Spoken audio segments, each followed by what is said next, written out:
दोस्तों, अगर मैं आपसे कहूं कि पिछले 2.5 साल में 2 से 2.5 साल के अंदर मार्केट ने लगभग जीरो रिटर्न दिया है और यही वजह है कि आज करोड़पति बनने का जो मौका है पहले से ज्यादा बड़ा हो गया है। जी हां दोस्तों, जब मार्केट ग्रीन होता है तब लोग एक्साइटेड होकर के इन्वेस्टमेंट करते हैं, लेकिन जब मार्केट साइडवेज होता है या फिर करेक्शन में होता है तब स्मार्ट इन्वेस्टर्स अपनी सबसे बड़ी वेल्थ क्रिएट करते हैं। और इसका हिस्ट्री गवाह है, यानी कि इतिहास गवाह है। जिन लोगों ने फियर के समय क्वालिटी फंड्स में पैसा लगाया उन्हें बाद में सबसे ज्यादा रिटर्न्स मिले। लेकिन सवाल यह है कि आज के समय में कौन से म्यूचुअल फंड्स में लमसम करना चाहिए, कौन से फंड्स एग्रेसिव एग्रेसिव इन्वेस्टर्स के लिए सही हैं, कौन से फंड्स सेफ इन्वेस्टर्स के लिए हैं। और सबसे महत्वपूर्ण बात की बात कर लेते हैं कि अगर आपके पास 1 लाख, 5 लाख या 10 लाख रुपए पड़े हैं तो उन्हें एक साथ इन्वेस्टमेंट करें या फिर स्टेगर्ड मैनर में इन्वेस्टमेंट करें। आज की वीडियो में मैं आपको अलग अलग कैटेगरीज के बेस्ट म्यूचुअल फंड्स बताऊंगा जो वर्तमान मार्केट सिनेरियो में लमसम इन्वेस्टमेंट के लिए काफी मजबूत विकल्प माने जा सकते हैं। तो वीडियो को अंत तक जरूर देखिएगा, क्योंकि आखिर में मैं बताऊंगा कि मेरी नज़र में आज की डेट में सबसे स्ट्रॉन्ग कैटेगरी कौन सी है। तो दोस्तों, पिछले 2 से 2.5 साल की अगर मार्केट को देखें तो ओवरऑल रिटर्न्स काफ़ी ज़्यादा कमजोर रहे हैं। निफ्टी ने कई बार नए हाई बनाए हैं और उसके ब्रॉड मार्केट की बात कर लेते हैं तो इन्वेस्टर्स को उतना बेनिफिट नहीं मिला जितने की उम्मीद थी। और सच कहें तो अभी भी मार्केट में अनसर्टेनिटी खत्म नहीं हुई है, क्योंकि global economy, interest rate, geopolitical issues अभी भी मार्केट में बरकरार हैं, अभी भी एग्जिस्ट करते हैं। सब कुछ अभी भी मार्केट को प्रभावित कर रहा है। लेकिन यहीं पर एक गोल्डन अपॉर्चुनिटी छुपी हुई होती है, क्योंकि जब स्टॉक डिस्काउंट्स पर मिल रहे होते हैं तब सेंटीमेंट्स कमजोर हो जाते हैं। और जब लोग इन्वेस्टमेंट करने से डर रहे हों तभी लोग लॉन्ग वेल्थ क्रिएट करते हैं, यानी कि लॉन्ग टर्म में वेल्थ क्रिएट करते हैं। लेकिन यहां मैं आपके लिए एक महत्वपूर्ण बात यह कहना चाहूंगा कि पूरा पैसा आपको एक साथ फिर भी कभी नहीं लगाना चाहिए। लमसम को भी 3 से 5 पार्ट में डिवाइड करके आपको इन्वेस्टमेंट करना चाहिए। इससे अगर मार्केट और गिरता है तो एवरेज बाइंग का फायदा आपको मिल सकता है। अगर आप रिस्क और स्टेबिलिटी के बीच में बैलेंस चाहते हैं तो फ्लेक्सी कैप फंड्स शानदार विकल्प हो सकते हैं। इन फंड्स की सबसे बड़ी खासियत ये होती है कि इनके अंदर फ्लेक्सिबिलिटी होती है, क्योंकि fund manager large cap, mid cap और स्मॉल कैप में एलोकेशन बदल सकता है। तो मेरे अनुसार इस कैटेगरी के अंदर 3 मजबूत म्यूचुअल फंड है जिनको आप कंसीडर कर सकते हैं। लेकिन ये म्यूचुअल फंड मैं आपको इस वीडियो के अंदर जो भी म्यूचुअल फंड बताऊंगा ये मेरी कोई इन्वेस्टमेंट एडवाइस नहीं होगी आपके लिए, ये मात्र एजुकेशन पर्पज के लिए मैं आपको यहाँ बताना चाहूंगा। आप अगर इन्वेस्टमेंट करना चाहते हैं तो आप सेबी से रजिस्टर्ड जो भी फाइनेंशियल एडवाइजर होते हैं आप एक बार उनसे कंसल्ट जरूर कीजिएगा। हमारा काम है आपको सिखाना, एजुकेट करना, तो हम आपको यहाँ पे सिखा रहे हैं। तो सबसे पहला है bank of India flexi cap fund है, दूसरा है एचडीएफसी फ्लेक्सी कैप फंड है, तीसरा है Parag Parikh flexi cap fund. अब तीनों फंड के अंतर थोड़ा अंतर समझ लेते हैं कि कौन सा किस कैटेगरी के अंदर बढ़िया है। एचडीएफसी फ्लेक्सी फंड की बात कर लेते हैं तो यह एक स्टेबल स्ट्रेटेजी फंड है। डाउनसाइड प्रोटेक्शन इसका अच्छा है, मॉडरेट इन्वेस्टर्स के लिए बढ़िया विकल्प साबित हो सकता है। अगला है Parag Parikh flexi cap fund, long term investors का ये फेवरेट फंड है। कंसिस्टेंस, परफॉर्मेंस और क्वालिटी पोर्टफोलियो है इसके अंदर। अगला है bank of India flexi cap fund, ये थोड़ा सा एग्रेसिव फंड है क्योंकि इसके अंदर हायर रिस्क लेने वाले इन्वेस्टर्स के लिए बेहतर साबित हो सकता है। अगर आप पहली बार लमसम कर रहे हैं तो फ्लेक्सी कैप कैटेगरी को इग्नोर आपको नहीं करना चाहिए, ठीक है ना। अब बात करते हैं कि उस कैटेगरी की जिसने पिछले कई वर्षों में वेल्थ क्रिएशन के मामले में शानदार प्रदर्शन दिया है, यानी कि अच्छी परफॉर्मेंस दी है, वो है मिड कैप फंड्स। दोस्तों, पूरे मिड कैप यूनिवर्स में केवल लगभग 150 स्टॉक्स होते हैं, फिर भी इस कैटेगरी ने इन्वेस्टर्स को शानदार रिटर्न्स दिए हैं। अब मैं अपनी फंड की, अगर मेरी पसंद की बात की जाएगी तो मैं 3 फंड बताऊंगा आपको, जो कि है HDFC mid cap fund, Edelweiss mid cap fund और तीसरा है मोतीलाल ओसवाल का मिड कैप फंड। ये तीनों फंड्स ऐसे हैं जो कि मिड कैप कैटेगरी के अंदर अच्छा परफॉर्म कर रहे हैं। तो पहले बात कर लेते हैं एचडीएफसी मिड कैप फंड की। ये इसके अंदर लो वॉलिटिलिटी है, यानी कि लो वॉलिटिलिटी होती है तो थोड़ा सा रिस्क कंपेरिजन टू अदर इस कैटेगरी के अंदर कम होता है रिस्क इसके अंदर। कंजर्वेटिव इन्वेस्टर्स के लिए है।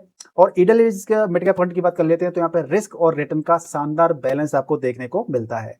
मॉडरेट इन्वेस्टर्स के लिए बढ़िया है। और मोतीलाल ओसवाल मिड कैप की फंड बात कर लेते हैं तो हाई कन्विक्शन पोर्टफोलियो है और एग्रेसिव स्ट्रेटेजी है इन्वेस्टर्स जो फंड मैनेजर है उसकी, जिससे कि यहाँ पे रिटर्न मिलने की संभावना बढ़ जाती है।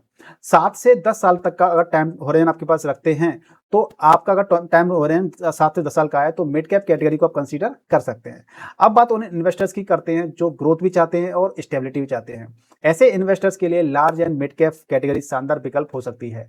इस कैटेगरी में मिनिमम 35% लार्ज कैप में, 35% आपका मिड कैप में एलोकेशन अनिवार्य होता है। अगर मैं अपनी पसंद की बात करता हूं तो यहाँ पे बंधन large cap and mid cap fund, ICICI prudential लाभ एंड मिड कैप फंड और आपका मोतीलाल ओसवाल का लार्ज एंड मिड कैप आपकी कैटेगरी आपको कंसीडर कर सकते हैं। अगर हम ICICI prudential large and mid cap fund की बात कर लेते हैं तो ये सेफ अप्रोच है, बैलेंस्ड पोर्टफोलियो है।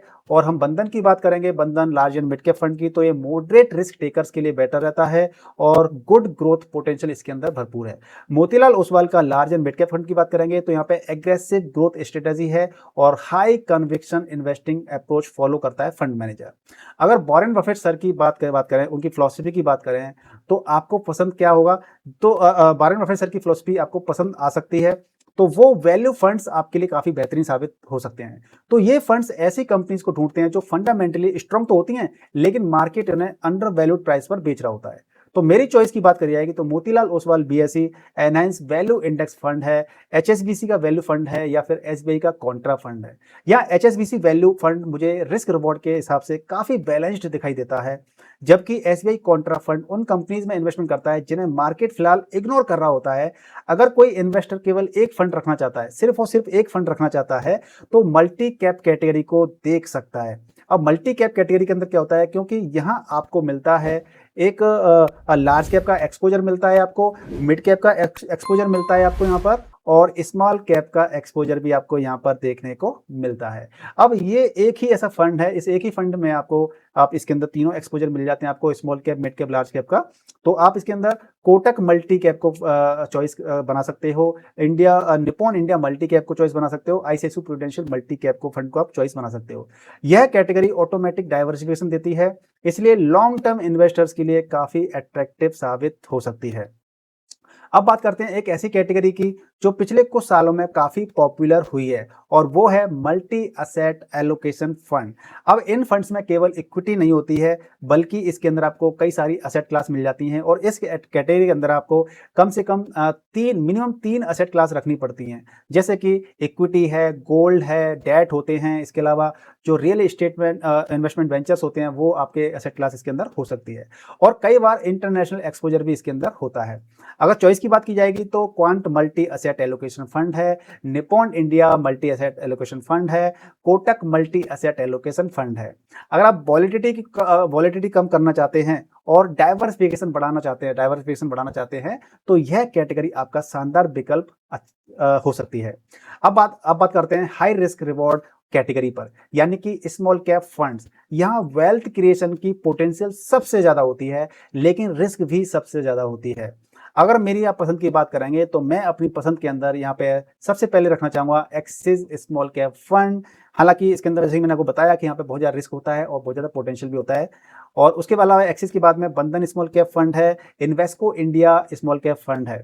एक्सिस स्मॉल कैप फंड की बात कर लेते हैं तो यहाँ पे लो वॉलिटिलिटी है और रिलेटिवली सेफर चॉइस होती है।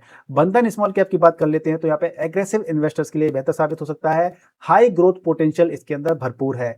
इन्वेस्को स्मॉल कैप फंड की अगर हम बात कर लेते हैं तो इसके अंदर बैलेंस्ड एग्रेसिव स्ट्रेटेजी फॉलो की जाती है। अगर आपका इन्वेस्टमेंट टाइम होराइजन आपका 10 साल से ज्यादा का है, तभी आपको स्मॉल कैप में लमसम कंसीडर करना चाहिए, लमसम कंसीडर कर सकते हैं। अगर आप मुझसे पूछा जाए कि मार्केट करेक्शन के समय सबसे अट्रैक्टिव की बात कर लेते हैं, मार्केट के सबसे अट्रैक्टिव कैटेगरी कौन सी है, अट्रैक्टिव कैटेगरी कौन सी है, तो मेरी पिक होगी flexi cap, mid cap, multi asset. ये लेकिन याद रखिएगा कि मार्केट में पैसा तब नहीं बनता जब हेडलाइंस पॉजिटिव होती हैं। मार्केट में पैसा तब बनता है जब क्वालिटी असेट डिस्काउंट पर मिल रहे होते हैं।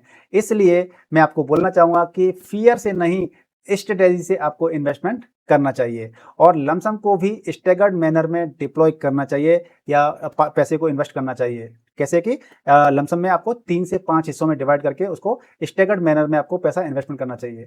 अगर आपको वीडियो पसंद आया तो वीडियो को लाइक कीजिए, शेयर कीजिए, कमेंट कीजिए, और ऐसे ही म्यूचुअल फंड, एसआईपी, लमसम और वेल्थ क्रिएशन से जुड़े वीडियोस के लिए हमारे चैनल को सब्सक्राइब करना बिल्कुल मत भूलिएगा। मिलते हैं अगली वीडियो में। हैप्पी इन्वेस्टिंग एंड जय हिंद।